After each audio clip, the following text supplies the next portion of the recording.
তো আজকে হচ্ছে 24 সেপ্টেম্বর। আর এই গাছটা হচ্ছে আমার ডেনড্রোবিয়াম এরি আইস। তো এটায় দেখো কুড়ি এসছে, খুব সুন্দর। এখন কুড়িটা জাস্ট হয়েছে, তো যেমন যেমন বড় হবে আপনাদেরকে দেখাবো। তো আজকে 30 সেপ্টেম্বর, যেমন কি তোমরা দেখতেই পাচ্ছ কুড়িগুলো একটু বড় হয়েছে। আগে একদম ছোট্ট দেখাচ্ছিল, এখন দুটো বোঝা যাচ্ছে। তো আজকে 9th অক্টোবর, যেমন কি তোমরা দেখতেই পাচ্ছ দুটোই কুড়ি হয়েছে, মানে বোঝা যাচ্ছে যে দুটো কুড়ি। আর হালকা হালকা কালার আসতে শুরু করে দিয়েছে, দুটোই কুড়ি হয়েছে, সেটা কোনো ব্যাপার না। ফুল হচ্ছে, এটাই অনেক।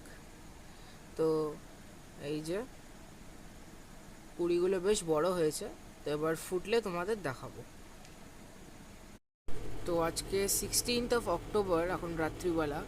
তো যেমন কি তোমরা দেখতেই পাচ্ছ এই যে কুড়িটা ফুটতে শুরু করেছে। এই যে তোমরা দেখতেই পাচ্ছ, এখানে পুরো কুড়িটা ফুটলে তোমাদের ভালো করে দেখাবো। এই যে এখন তোমরা এইটুকু দেখে নাও, অপূর্ব লাগছে দেখতে। তো আজকে 22 অক্টোবর, যেমন কি আপনারা দেখতেই পাচ্ছেন এই যে দুটো কুড়ি ফুটে গেছে। অপূর্ব ফুলটা, মাঝখানটা এরকম পার্পল, আর বাকি বাইরেটা একদম সাদা ধবধবে। অপূর্ব, একদম দারুণ লাগছে দেখতে।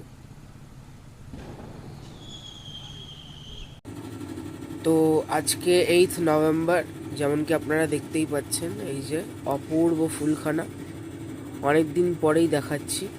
এই যে দেখুন ভালো করে। তো এটা হলো ডেনড্রোবিয়াম এরি আইস।